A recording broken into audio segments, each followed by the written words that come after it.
Welcome back to clean news Rajasthan. चलिए देखते हैं राजस्थान की 15 फटाफट बड़ी खबरों को। राजस्थान में जल्द होंगे पंचायत और निकाय चुनाव, सरकार तैयार। राजस्थान हाईकोर्ट की नई डेडलाइन के बाद पंचायत और निकाय चुनाव की तैयारियां तेज हो गई हैं।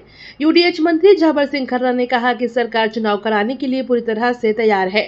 उन्होंने बताया कि राज्य निर्वाचन आयोग जब भी तारीख तय करेगा, सरकार हर तरह का सहयोग देने के लिए उपलब्ध रहेगी। माना जा रहा है कि आगे 2 महीनों में चुनाव प्रक्रिया शुरू हो सकती है। बीसलपुर में सीएम शर्मा ने जल संरक्षण अभियान का किया शुभारंभ।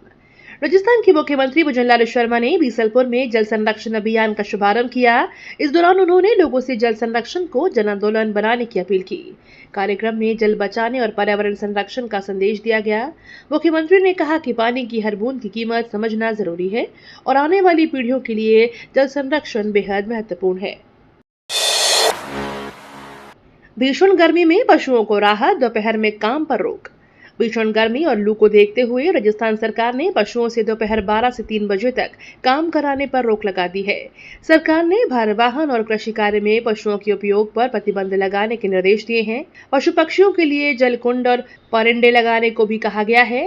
जिला प्रशासन को अलर्ट मोड पर रखते हुए पशुओं की सुरक्षा और देखभाल सुनिश्चित करने के आदेश जारी किए गए हैं। सिरोही के सरकारी स्कूलों में मिलेगा 84,000 किलो मिल्क पाउडर। पन्नाधाय बाल गोपाल योजना के तहत सिरोही जिले के सरकारी स्कूल में पढ़ने वाले बच्चों को बड़ा पोषण लाभ मिलेगा। अप्रैल से सितंबर 2026 तक विद्यार्थियों के लिए 84,000 किलो मिल्क पाउडर का आवंटन किया गया है। इससे हजारों नौनिहालों को दूध उपलब्ध कराया जाएगा। शिक्षा विभाग के अधिकारियों ने बताया कि योजना का उद्देश्य बच्चों के स्वास्थ्य और पोषण स्तर को बेहतर बनाना है। स्कूलों में जल्द वितरण प्रक्रिया शुरू की जाएगी। विदेशी तेल आयात घटा, 15 दिन में सरसों 1,000 रुपए महंगी। कोटपुतली सहित प्रदेश की कृषि मंडियों में सरसों के दामों में लगातार तेजी देखी जा रही है। विदेशी खाद्य तेलों के आयात में कमी और अंतर्राष्ट्रीय बाजार के असर में पिछले 15 दिनों में सरसों के भाव करीब 1,000 रुपए प्रति क्विंटल तक बढ़ गए हैं। व्यापारियों का कहना है कि मांग बढ़ने और आयात घटने से कीमतों में उछाल आया है। किसानों को बढ़ते दामों से राहत मिल रही है, जबकि बाजार में खाद्य तेल महंगे होने की संभावना बढ़ गई है। उदयपुर की बेटी मनस्वी ने माउंट एवरेस्ट पर फहराया तिरंगा। उदयपुर की बेटी मनस्वी ने दुनिया की सबसे ऊंची चोटी माउंट एवरेस्ट पर तिरंगा फहराकर इतिहास रच दिया। मनस्वी की इस उपलब्धि से पूरे राजस्थान में खुशी का माहौल है। कठिन परिस्थितियों और चुनौतियों के बावजूद उन्होंने अपने लक्ष्य को हासिल किया। परिवार और शहरवासियों ने इसे गौरव का पल बताया। युवाओं को प्रेरित करने वाली इस सफलता पर विभिन्न संगठनों ने मनस्वी को बधाई दी। राजस्थान में चंदन की खेती से किसानों को करोड़ों का फायदा मिलेगा। राजस्थान में अब चंदन की खेती किसानों के लिए नई उम्मीद बन रही है। विशेषज्ञों का कहना है कि चंदन उत्पादन से किसानों को करोड़ रुपए का फायदा हो सकता है। इसके साथ ही महिलाओं और युवाओं को रोजगार के नए अवसर भी मिलेंगे। सरकार और कृषि विभाग किसानों को चंदन खेती के लिए प्रोत्साहित कर रहे हैं।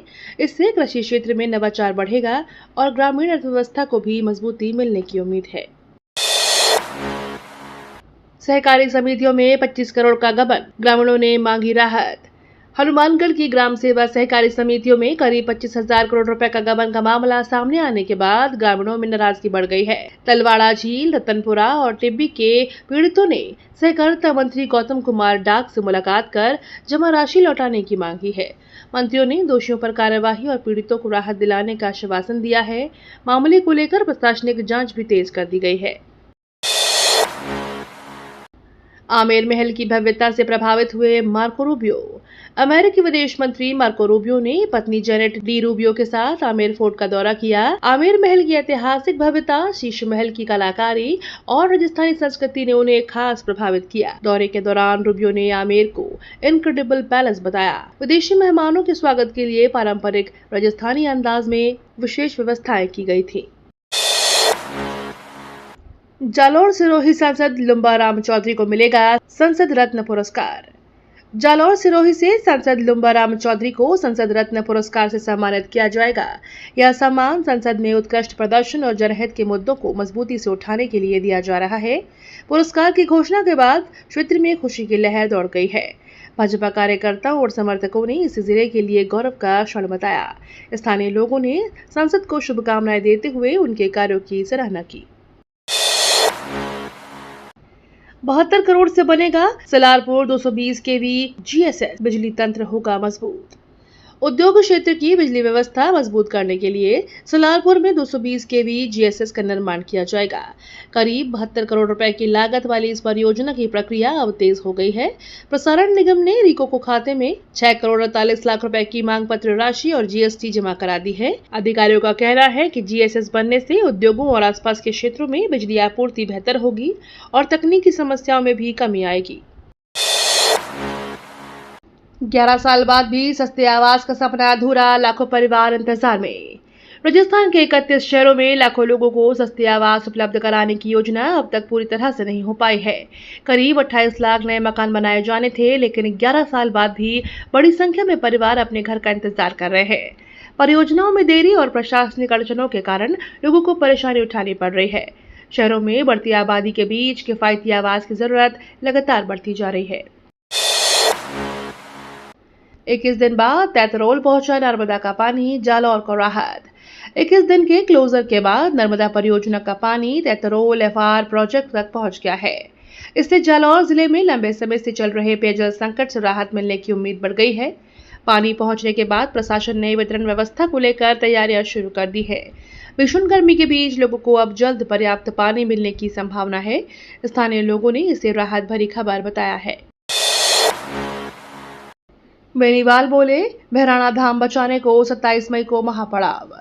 हनुमान बेनीवाल ने कहा कि भैराणा धाम को बचाने के लिए 27 मई को महापड़ाव आयोजित किया जाएगा। उन्होंने आरोप लगाया कि सरकार जनभावनाओं की अनदेखी कर रही है। बेनीवाल ने राजस्थान की तीसरी ताकत की जरूरत बताते हुए लोगों से आंदोलन में शामिल होने की अपील की। उन्होंने कहा कि जनता के अधिकारों और धार्मिक आस्था की रक्षा के लिए संघर्ष जारी रहेगा। बयान के बाद राजनीतिक हलकों में चर्चा तेज हो गई है। 24 सूत्री मांगों को लेकर कर्मचारियों का सांकेतिक कार्य बहिष्कार। राज्य कर्मचारियों ने 24 सूत्री मांग पत्र को लेकर 1 घंटे का सांकेतिक कार्य बहिष्कार किया।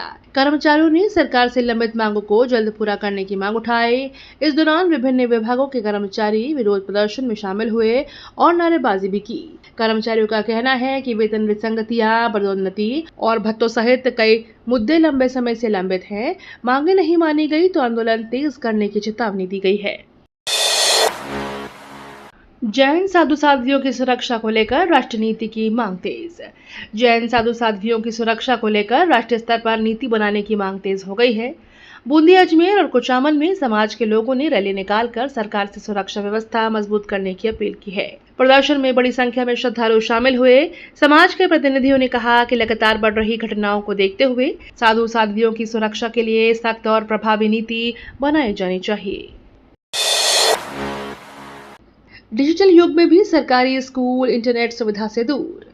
सरकारी रिकॉर्ड में स्कूलों को ऑनलाइन और डिजिटल बताया जा रहा है, लेकिन जमीनी हकीकत अलग नजर आ रही है।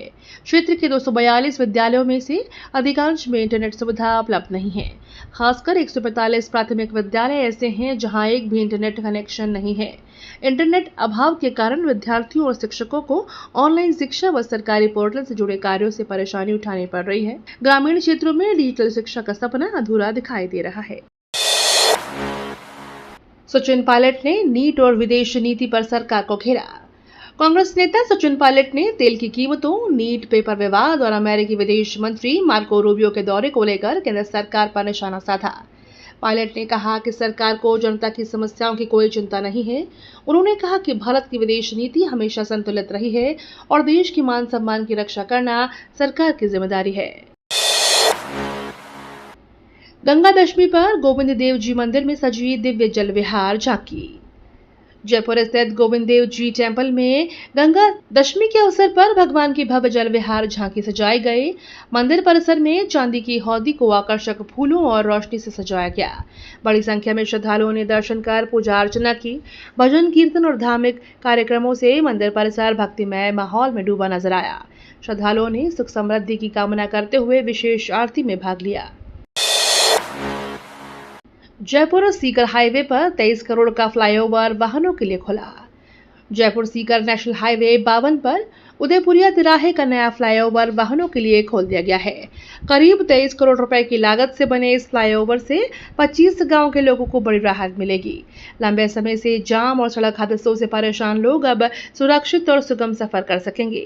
स्थानीय लोगों ने फ्लाईओवर शुरू होने पर खुशी जताई और इस क्षेत्र के विकास के लिए अहम कदम बताया। 2 साल बाद नजर आया सरिस्का का बाघ सुल्तान ST-18।